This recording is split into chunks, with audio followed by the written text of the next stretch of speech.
What's the dumbest reason someone has ever thought they were a genius? My college roommate Brad became convinced he was the next Einstein because he discovered that you could microwave leftover pizza to make it hot again. This happened during our sophomore year when Brad had been living off dining hall food and frozen meals his entire life. His mom had always packed his lunches in high school, and he'd never had to deal with leftovers before college. One day he ordered pizza and had leftovers sitting in our mini fridge for 3 days. I kept suggesting he eat it, but Brad said cold pizza was gross, and he'd rather starve than eat food that wasn't the perfect temperature. Instead of eating it cold like a normal person, Brad put a slice in our tiny microwave for 30 seconds. When it came out hot and melty, he literally jumped up and started yelling, "Oh my God, I'm a genius!" He called his mom immediately to tell her about his revolutionary discovery.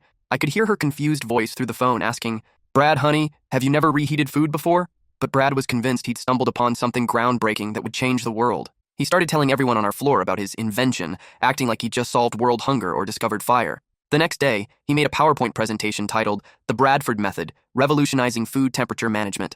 He actually presented it to our study group, complete with before and after photos of cold versus reheated pizza.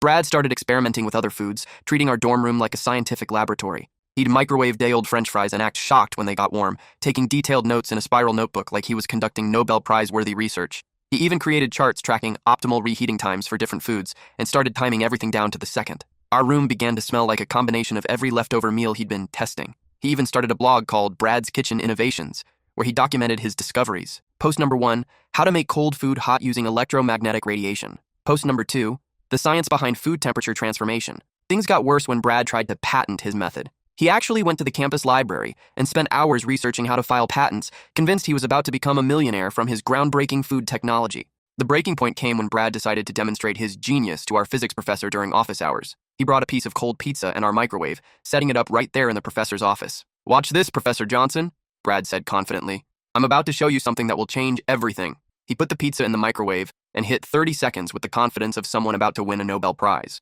Professor Johnson watched patiently as the microwave hummed. When it beeped, Brad pulled out the hot pizza with a huge grin. "See? I invented a way to make cold food hot again." Professor Johnson looked at Brad for a long moment, then calmly said, "Son, microwave ovens have been reheating food since 1947. You didn't invent anything." Brad's face went through about 5 different emotions. First confusion, then denial, then dawning realization, followed by embarrassment, and finally acceptance. "You mean other people know about this?" Brad asked weakly. Professor Johnson nodded and explained that reheating food was literally the primary function of microwave ovens. Brad packed up his microwave in silence and walked back to our dorm. That night, he deleted his blog and threw away his research notebook. The next morning, I found him staring at the microwave instruction manual, which clearly stated, "For cooking and reheating food," right on the front cover. "How did I miss that?" he mumbled. I told him it was probably because he'd never actually read the manual when his parents bought it.